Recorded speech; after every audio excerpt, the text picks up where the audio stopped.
Grade school was the foundation of our friendship.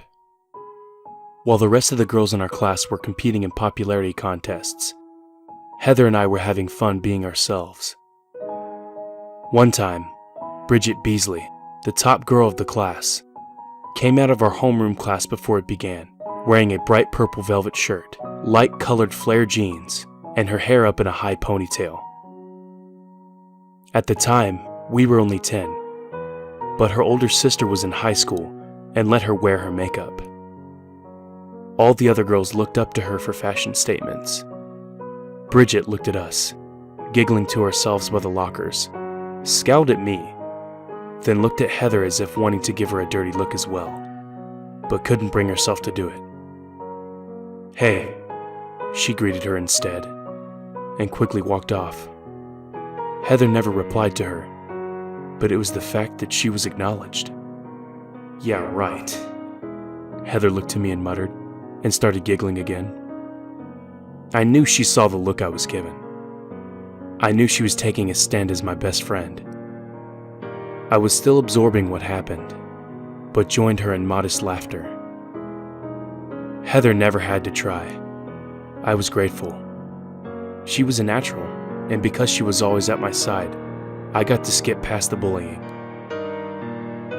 It was during this time when we had our first frequent sleepovers. It started during the summer when she'd come over during family cookouts. She lived 2 houses down, and it was the most beautiful house for blocks, with its tri-level design and large sunroom porch. I loved staying over at her house. It was so serene, and gave me a taste of how her life was. Often her parents would join mine at our cookouts, and laugh as much as Heather and I would. Her and I would play silly competitive games, like see who could kick my giant orange ball the farthest. One time she kicked the ball so hard, her shoe went flying along with it. We watched as they flew several houses down, the ball bouncing off the roof of the house, her shoe staying up there. We laughed so hard we couldn't breathe. We complained of our stomachs hurting for days after that one. We were in our own little world, filled with incessant laughter, inside jokes, and secrets only we knew about each other. No one ever questioned how we became friends. They just knew we were inseparable. When high school started, we kept up the same schedule, even though we often had tons of homework. We would go to the other's house about 3 days a week and sleep over on weekends. We even shared a biology class together, which I hated. She was really good with the subject, so I purposely sat away from her in class, so the teacher wouldn't suspect I copied her homework, which I always did later that night. High school, as it is for all teenagers, was a time of change for me. Though I developed into a fairly attractive young girl, time itself was much kinder to Heather.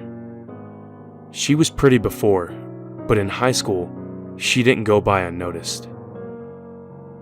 There was a turning point in our friendship about halfway through freshman year. During one of our sleepovers, I was eager to tell her all about my crush, Matthew Donovan. He was about 5'9", natural black hair, beaming hazel eyes. He was soft-spoken and seemed to get along with all of the jocks.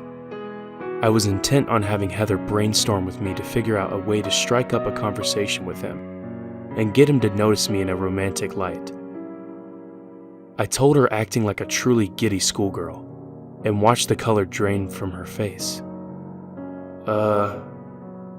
She sounded like she choked on her throat as she got it out. "Donovan? From the soccer team?" I think the color drained from my face too, because I knew she was going to tell me something that held the ability to destroy me. I nodded slowly back at her. She let out a long, heartfelt sigh and proceeded with torment. "He asked me to the homecoming dance on Friday. I was actually going to tell you about it and get your approval." She trailed off. She couldn't even look at me. I distinctly remember feeling something inside me snap. How could she always merit the best of everything? It was beyond jealousy, beyond heartache. It was something different. Something that seemed to boil in my blood, coursing through my veins, pulsing its way into my fragile mindset, where my best childhood friendship had just been crushed. It felt like a surge of excess energy I wasn't sure how to get rid of. I won't go. I told him yes, but I won't go through with it. I'll make something up tomorrow. She spouted it out, like her words would suddenly turn everything around, undo the psychological damage, and we could return to being our happy, perfect selves. You can be there when I do it. I can suggest he go with you instead. Her eyes were genuine with excitement. It meant more to her to see me happy than to enjoy time in the spotlight of a social event. She was the best friend anyone could ask for. Really. But I still felt patronized and guilty, like I was desperate for taking what she threw to me, like a beloved family pet being fed the scraps from a dinner plate. I just shook my head, finding it difficult to look her in the eyes. You don't have to do that for me, I trailed off, hoping she would stay on course with her decision. You're my best friend, Abby, she said, grabbing my shoulders, forcing me to look at her through her sincere touch. I'm not going. Not with him. Not with anyone. Unless I go with you, she giggled, immediately bringing me back to grade school, bringing me back to us. And although that strange feeling remained, it subdued. And that's exactly what we did. We went to the dance together. I firmly believe that if any other girls had gone together, rumors would have been flying around the school that same night. But because it was Heather, it was looked upon as cute and socially acceptable. She still had her time in the spotlight. I was simply her shadow. Time went on flawlessly, as did our friendship. By senior year, my mother had opened up her own salon, Katie's Cuts. For once, I had gained recognition without Heather's presence. My mom's talent for style and color was the talk of the school. All of the cheerleaders were going there for prom dues, and everyone with a reputation got their highlights or lowlights done there every 6 weeks. Heather and I would often find ourselves at the shop, watching in awe the transformations my mother and her stylist would perform. Heather would always get invited to popular parties by the socialites of the school when they were at the salon, but would always decline. I've got better plans. It took me by surprise how bold she'd become with her rejections. I really meant that much to her, for whatever reason. I brought her something worth holding on to. There wasn't an immodest bone in her body. Everything she did for me, she meant with her whole heart. Sometimes we'd go to the shop later at night when things would slow down and take turns sitting in the chair, playing hairdresser. It was moments like that, reminiscent of our childhood, that I miss the most. You'll be my best friend till the day I die, she'd tell me. I found out that her words haunt me as much as our memories. I remember vividly the day authorities found her body. Well, most of it. It was a classic weather setting for a tragedy. Gloomy and pouring rain. Someone had dumped her in a trough deep in the woods, which managed to wash out the grassy side of the subdivision in light of the torrential rains. I remember hearing a woman scream shortly before 1:30 in the afternoon. It was one of those screams that no horror movie could ever recreate. Truly awful. One that sent chills to your gut, making you feel like vomiting was inevitable. Everyone in the block seemed to hear it as we all saw each other standing outside our front doors right after. The woman who screamed seemed to pass out, only evident as a couple of guys went running to her aid. It was then you could see another body closely behind hers, decapitated. As in some murder cases, this was one that Mother Nature helped bring the attention to. She'd been missing for 4 days. I was staying over the Friday night she allegedly snuck out. I woke up around 7, walking out to the kitchen, seeing her dad leaning over the island, sipping at coffee, letting breakfast for everyone simmer on the stovetop. "Hi," I'd say. "Where's Heather?" He'd stopped his coffee in mid-sip. "She's not with you?" His voice growing concerned. I shook my head. 10 minutes of somewhat amused look turned to 30 minutes of grueling worry, later turning into hours of desperate combing. "Where in the heck could she be?" Her father's quivering voice, struggling to hide tears, will forever be ingrained in my memory. It was right around 1:45 p.m. that police arrived at the gruesome scene just at the end of our block. Our street had become a spectacle, a circus of chaos for the media as journalists and reporters alike flooded in like the past few days' rain. As the days passed, we painstakingly waited for the autopsy to reveal an identity. We liked Jane Doe. No one wanted to hear Heather Renee. The news shook us to our very core of well-being. We didn't eat. We didn't dare turn on the television that was ablaze with details, yet delivered so much mystery.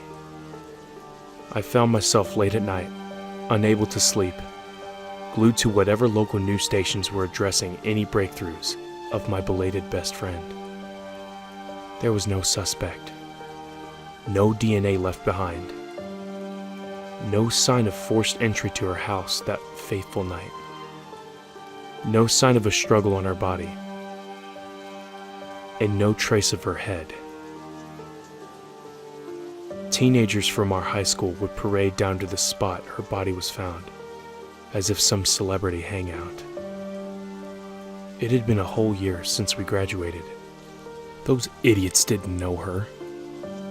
A wonderful, beautiful sweetheart of a young woman was brutally slain and tossed aside like trash. How could they be so shallow?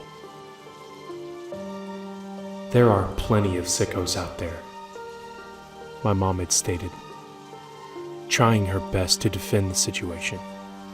"I'm so sorry, baby girl," she would say, embracing me tightly, sobbing into my hair. I could feel the anguish she felt for Heather's parents, and the gratitude she had that it wasn't me that was found at the end of our street. "You are never to leave anywhere without someone trusted with you, or without telling me where you're going," she would lecture. My mom was right, you know. There are plenty of sickos out there, many hiding behind friendly faces, behind that trusting facade my mom scolded me to never be without. I know of at least one of them, the one that intentionally led Heather out of her house that night, the one that cowardly waited for her to look away, so she'd never see her fatal blow coming, that meticulously severed her head from her body, keeping it as a deranged souvenir. Formaldehyde, often used at salons, when used with other ingredients, can be used as a preservative. I wonder how many others know that. Beauty like Heather's deserves to be preserved, not wasted. They stole it away from the world when they stole her life from her. It's an emotional atrocity to know that I'll never hear her soft voice again, her hearty laughs, or childlike giggles. I'll never hear any more of her secrets, or tell mine. It's a foreign experience, this feeling coursing through my veins. The one that rushes to my head, obsessively taking over my desires to think or act clearly. I used to be able to control it, like I did the day we had our first fight. It wasn't a real fight, of tangible means, of course, but the rage I'd kept contained within me made it a fight for me. Part of me feels no remorse, only satisfaction. Most of me feels exhilaration. I acted impulsively and got away with it. In a way, it's like I'm discovering I'm more like Heather than I thought all along. I'm considering having my mom color over my blonde locks to a perfectly light brown with ashy highlights, just like Heather's. I'll say it's in her honor. Meanwhile, I'll preserve her head like I will our most cherished memories. It's a shame we had that fight.